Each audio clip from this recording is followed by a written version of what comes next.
kuno kusima kugenda eri Kamoga Property Consultants balina ettaka eddungi eritundibwa nga tebesigwa balina abasaveya abalungi ng'ate tebalwisa byapa bagoba ku mpapula z'ebyapa nga zakubulako n'owona ku lw'entebe we basangibwa erubowa ku Kamoga House mu maaso ga poliisi toddamu kubuuza ekipande we kiri kye omukugu katubuzeko tuleke nga tuyongerayo mu programu ekinta kya weekend ate akanyumira ketaka mbabuuzako mwenna agavudde TV olwaleero nsasoka bafunye bizibu mu weekend eno ogenda kwongera ku ddoboozi ensanyuzo yakwaba bafunye ate birungi mweno week pozi kusema kakenjawulo amukulu kwata ku nsofre kusana kasengoba bagaliza omukolo omulungi ne Maria Mutunde bagaliza omukolo omulungi Embale yes ndowooza mukono gwange owulidde okubuuzibwako okwo tekuvudde wamula okujjako omukugu agenda kubanga tujjamu ebibuuzo byaffe era nga bulijjo wandika ekigambo ettaka lekawo akabanga amanya go n'ekibuuzo kyo negyosinzidde obuweereze ku 8338 era ng'essaawa tugenda kuba tulonzalonzaamu wadde okujjako genda mu bibuuzo by'abantu bye babuuzizza ono agambye nti omukuza waffe atulemeddeko agamba nti wetutamuteka ku letters of administration tajja kutuwa byapa bya taata tajja kutuwa byapa byeyatereka kyateesa nti tulina okumuteeka ku letters of administration eziwa obuyinza kisabo kino kituufu oba kindiba kyampaka okusobola okufuna ebyapa byaffe ye Kalula Simon ono ng'asinzidde Mpigi Mwami Simon kisinziira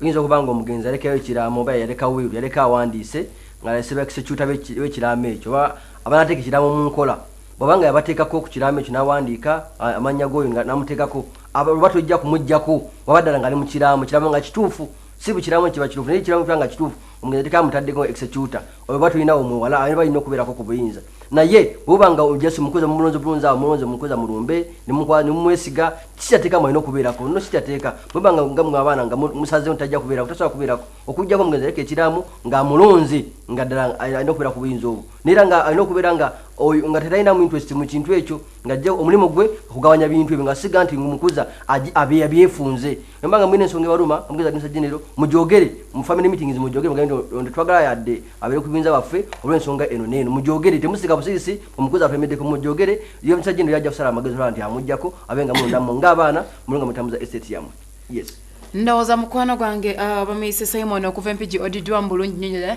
era ndowooza ogenda kukola ekyo ekikugambiddwa ono agambye nti omukugu ekyapa kifunirwa ku buyigirize ki era ebyapa bimeka omuntu byalina okubeera nabyo okusobola okukola ekiraamo ekituufu era ebyapa lwaki wakiso mu lands office birwawo okufuluma yesa Mugabi Joseph ono ng'asinzidde mukono wamu Joseph ozasobera ku kisembyeyo ngapi wakiso lwaki birwayo oyinza okuba nga tebirwayo nti kagenderere kaabwe oba mulimu gakulwisa ebyapa nebiyinza okuba nga bironga kuliko ensonga lwaki biruddeyo si transaction egenda mulanda office we kyabe kigenda nti balina kikyusa kigenda mu manya go yatutteyo oyinza okuba nga kuliko ensobi sigincha zolya zakyuka banga sigincha zotwala baba bazirina zizobe sigincha nga zakyama nabanga baliga kutereza ekyo tebayinza kumalaga papa kukyusa kyapa ekyo omulimu gwabwe gwaleezeri kulanda office kukyusa byapa so twali ensonga lwaki baba babirwisayo neno akabiri kyaba kiyinza okukyuka nkida mu manya goyo okubanga tuliko obuzibu baba bagumiikirizaamu bali kyapa kipinyuma bakola ki kibanga kimala obuzibu bumala okuvaawo poi kyasose agambye omuntu okyapa kyagenda obuyigirize tekiriko obuyigirize mbu nja kumala kubeera ku university kumala kufuna diguli no kase ekyapa oli kasitaba nga asobola akikwadde nga mulufu wakukikuwa asobola nga oli mulamu nekyapa n'omwana ey'emyaka ebiri n'omwana omwaka ogumu kyogenda mu mannya ge nekiba nkiri mu mannya g'oyo omuntu tekiriko obuyigirize ojja kumala kusoma nnyo oba tojja kumala kusoma no nobadde nga tewasoma osobola okukozesa ekinkumu kyo kungalo kuno olinako ekinkumu kyokozesa nga sayini yo basiginca omukukyusa ekyapa era kyoteekako omusalasala ettaka era kyoteekako so tekiriko gamba buyigirize ojja kumala kuwandiika ojja kumala kufuna diguli no kyapa kitoba nga omuntu akikuwa nga ye mutuufu oba nga era sente n'okigula so ogenda mu mannya go yadde tewasoma osobola okubeera n'ekyapa ekikyo yes ono agambye nti sebo nsaba buyambi tata wange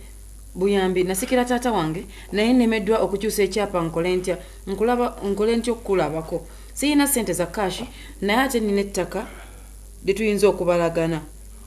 njagala nkulabe maaso ku maaso osobole okunnyamba ono bamuyisa Semwogerere James ng'asinzidde Nazigo wamu James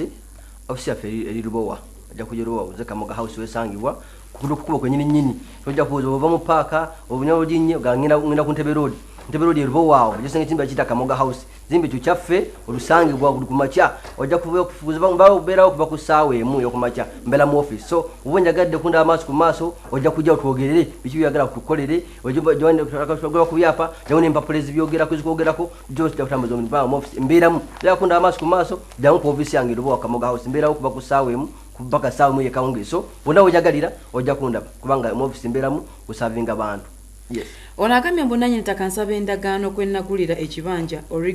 original yenyini asobola okungoza ettaka saagala kuzimuwa ate nga n'ekyapa nkyagala nkole ntya ye Kawoya Pade ng'asinzidde Kakiri. Wami Kawoya oba nenyitaka nga kusaba endagaano kwagulira ayinza okuba nga ayagala oba kujjako nekyo okola gendayo n'abajulizi mwokere mu kopi ogendeyo n'abantu abakujulira boogenda nabo togenda wekka kubanga mwana akujjako endagaano gy'olina ajja kubanga akujjeko engaboyo okujjako nga bajagala mu kooti ojja ogitwala mu kooti nobanga ayagala kukola ku bulabi mwokere mu photocopy ogimu kuba photocopy ebeeraga original gy'olina so yokya mu photocopy ogimutwalire naye nga tomuwa original kubanga original kasita ogimuwa tegeeza awakujjako obuyinza bwonna kubanga gwe ekibanja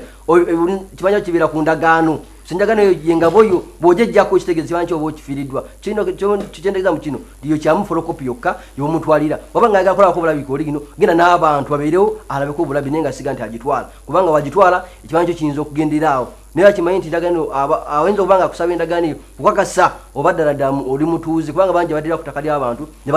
balyeteekako nga balowooza nti okubeera ku ttaka kitegeeza nti oba ofuuse nanyi kibanja nina okubanga oirako nga nanyi ttaka oyo nga yakuguza endagaano eyo nga weeri ddala nga yakuguza ekibanja kyekyo. Yes. Onagamye mbu ssebo tulina omusango gw'ettaka mu kkooti Mengo kati gumazeewo emyaka 3 naye tebatuyitanga era tegutambula osobola okunyamba n'omufunira lawyer nga w'amazima ye Namusoke Agnes wano ng'asinzidde Kabowa. Namusoke kisoboka okufuna lawyer omutuufu ajja kukuyambako ninja okumanya nti lawyer wayinza oba nga yatakoze follow up banga otekayo omusango mu kkooti olina okugoberera olina okukola follow up myaka 3 mingi nnyo ejabala lwaki beja bajuulire ogwo ne bagulekawo sikiriza lawyer yabadde alina obunaku naye ojja kujja nga tufuna lawyer aw'amazima akole follow up ojja kujjako n'empapula ezo oyinako labe empaba wabwabo tuyinza okuba musango oli oza musango guli mu kkooti naye nga bakugoba dda nga bakusingisa dde omusango gwe tomanyi olina okugendayo n'obuuza ku kkooti kisango guli ku stage ki kubanga fayiro yo ebeerayo ekulindiridde amanyi ki ekiriko kubanga buli kye bakola ku musango bateeka ku fayiro eyo oba okoma emyaka 3 era kibeerako so olina okukola olina okugenda n'olaba kiki kye bakoma okuteeka ku fayiro yo osobole okutambula. Kuno okusima kugenda eri Kamoga Property Consultants balina ettaka eddungi eritundibwa nga tebesigwa balina abasaveya balungi ng'ate tebalwisa byapa bagoba ku mpapula z'ebyapa nga zakubulako n'owona ku lw'entebe we basangibwa erubowa ku Kamoga House mu maaso ga poliisi toddamu kubuuza ekipande we kiri kye. Onagambye senga waffe yatunda ettaka yiika 9 bweddo ne bamuwaamu just ekidomolo ky'omwenge nsobola okuvunaana eyagula kubanga senga yafa ate nze administrator wa estate ye Nalwaga Janet ng'asinzidde Sembabule. Mukyala Nalwaga kizibu kubanga ati oyinza okubanga oli nga wayakikolera ekyo nga yali ategeera bulungi twasonze ettaka zino osinza okubanga oli ategeera bulungi yali mulalu niba banga ekyapa kyo nga kiweerayo ku bwereere nga tebamuwadde 10 naba nga kiwayo wiringire nga yeyagalira nawayo ekyapa nkigenda gwe kati musolazeewo olina kukola ku bino omugenzi byakatakozeeko naye byaleka akoze ebyo tulina buyinza kubigana ate mujje tubiddemu nedda kiba kyagenda gwena kukola ku bino byaleka takoze okujjako nga yaleka omuntu oyo nga mwabidde mu kooti nti etapa kye twa mu bukumpanyi awo osobola nti otambuze omusango gwa administrator niba nga tiyamuwaabirako kyapa kikyusa mu mazima tayinza ng'ali ku ttaka oku n'ekyapa kyakiina omumala biseera bye tujja kumwangula kubanga twansifuni yayimirirawo niba nga tiyawaayo ssente kitegeeza nti omuntu alina ekyapa amala kuwaayo ssente noba yakimuwa as a gift obugoza nti yakimuwa yoli yali ayagala mu biseera ekyo so toyinza kumuwangula lwakuba nti oli tebamuwa ssente obanga yakiwaayo nga yina nkiwaayo ng'ekyapa kyali mu mannya ge ng'akiwaayo yeesiimidde tiyali ku mudumu gwa mundu ng'akiwaayo yeesiimidde awo toyinza gana toyinza omubona n'omusinga oba omala biseera bye.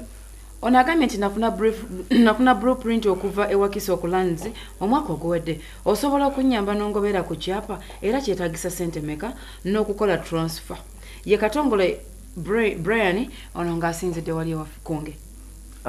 Mukulu Brian obanga olina ddala printing entuufu si bwe alina printing nti entuufu era okuba nti print ebeera nga ntuufu nga ojja kujja tulabeko tugenda tugoye follow up ddala ntuufu print eyo bagifulumya kuso gyeri kubanga gyeri kitwanguyira okubanga tusobola okuyambako n'ofuna ekyapa kyo nenga ekyasendo gantu transferring kisinza bingi binno okubeerawo balina okukola valuation kivugana evaluate ositaka ekyo tiriddawa liriko bunene ki era musolo kigwina nasasula toyinza kuteba bote ebintu mitwala 2 oba mitwala 5 suze ekyapa no bajja kumala government value avaluing ekyapa ekyo kiriko kirome kyeziriko bunene kiwettaka then ateeko omusolo so kwatekako osasula mu revenue bank ekyapa kisochoka tujja kujja ku officer ferobo akamoga house twogere tulabe kyetagisa tukulinde costing kisende meka ezetagisa yes. Onagamye Tibukadde TV ne mwami Kamoga mwebale nnyo okubanga mutukolede ku nsonga z'ettaka ne mutuzibula amaaso tweyanziza nnyo bamuyita Jumba Patrick ng'asinzidde buyike Jumba naffe tuyanze nnyo okubanga mutulaba era nga mutuwagira ono mulala n'agamba nti bba wange yatunda omugabo gwange gwe nasikira okuva ewaffe ate kati yambulako nsobola kuyambibwa ntya sebo omukulu omukugu yenze nasuuna nga nsunzidde kawuko mchana suuna ozo bekyapa ekyo ba mugabo gonga waguwayo weyagalidde obanga tekukakka n'obuwaayo mwali mukwano omuzito n'okwata ekyapa n'okimu omusajja n'agenda kitegeeza ekyo kiba kigenze kizogamba mbu omukujo nga makoleraga ntutwali ku kyawa n'obeera n'ekyapa ekyo wanga nazo sina ettaka banga okukyusa ettaka wadde ekyapa gandoofi oba ligesituwayo ettaka tajja kumala kubuuza nti ono omukolagana eryetya yasaba transfer ye kyabadde bajja kikyusa obanga nga wakimuwa weyagalidde obanga wakole endagaano oba wakumwa pawo batu nakole byakola obanga kimuwa nga yakikola mu mazima nga kikola mu mateeka tosobola kulivatinga guntu azasunyendi wakuba yankyayo omusajja yagenze nebyapyange bikomewo tebisobola komawo era kisifanire ng'ekyo ky'omusajja nobanga wadde omukyala ekyapa ate omukyala nakukyawa anogampa ekyapa ekimpi kiba kyagenda kyaweyo kitukana siginkya ye so toyinza ganja ojjeyo kiclaiminge lwakuba oli yagenze bayakuvuddeko noga kikemini legeswa tajja kuwuliriza kujja ngo maze genda mu kooti n'omwabira omusango ne muwozanganya kooti n'efumya ekiwandiiko kya kooti awo kyajja okugenderako naye banga kiki ekyo awo bonyumyambo tosobola kudda ekyo kiba kyagenda. Ampozi onagame sente mmeka ze nina okusasula okuwandiisa ekibanja kyange singa mba ndi ku ttaka lya Ssaabasajja Kabaka ate mmale nfune n'ekyapa Yesenfuma Abdallah ng'asinzidde Ndejje. Mukulu Senfuma kisinziira obanga ettaka lya Ssaabasajja Kabaka ojja kujja ku land board bo bakuwa omuntu agenda ku ground alabe ddala sibira agamba nti aga kufuna kyapa oba ku lease bamuwa bamala kusindika muntu ku ground basindikawo kalondoozi n'alonda ekyapa ekibanja kyoyagala kikyo nibabuuza baneiba bakulinaanye down kyagala kusaba koza application land office yaffe agatumuwa ekyapa ne lease eno gyagala kusaba ekibanja kikye kubanga abanja abasinga obungi babeera bakumi ku bibanja ebyo oli muntu oba yagenda bweru obanga ali bize nolowooza nti onazeewo asaba nti ayinza okumuwa tayinza kukuwa singa aba amanyida sigoye muntu bwakuwa so nnyo kola ona kumala confirming dda kyebanja kyosabako bakuweko lease kikyo Buganda Land Board kyejja okukola ajja kusindika omuntu ku ground ajja amanye kyenakabona eki abo basindike basaveya bakipime abamala okupima ettaka eryo bajja bakugerekera sente siza sente bweziti premium sente bweziti abasasule sente ezo naye nga tojja kuteba butebi nti mitwalo 2 oba 5 no bajja kumala kukola assessment bapime ettaka eryo liriddawa era value ki eri awo era bigenderwa ki byagala okuteekawo tojja kusaba abantu basula mu nnyini area ogenja okuteekerawo factory bakuwe no banyja okugaa nti awo osabye lizi abantu bakusula bawa residential tuyinza kuteekawo factory so kisinzira ekyo yagala kiba kiri mu bigenderwa byabwe basobola kuba tekiri mu bigenderwa byabwe tebasobola kuwa so bingi bagoberera nga tebana kuwa lizi ttaka lya Ssaabasajja Kabaka. Mpozi onagambye tweyanziza nnyo mwebala kubanga mutugabuzibudde amaaso era ne bamuyita Okwala Matini ono ngasinzidde kukola ekibuuzo kisembayo olunaku olwaleero onagambye nti yatuguza ettaka ekyapa ate ekisinga mu banka kyokka nga ffe twagala kwesalako ebitundu byaffe sebo kino kinaasoboka kubanga omusaveya gwe twafunye ye yatugambye mbu tumuwe ssente asobole okubanga atusalako Kasujja Patrick ng'asinzidde Lungujja yasembeyeko ekibuuzo ky'olunaku Kasujja ekyapa kasaba kiri mu banka nga kiriko mortgage ya banka tosobola kukikyusa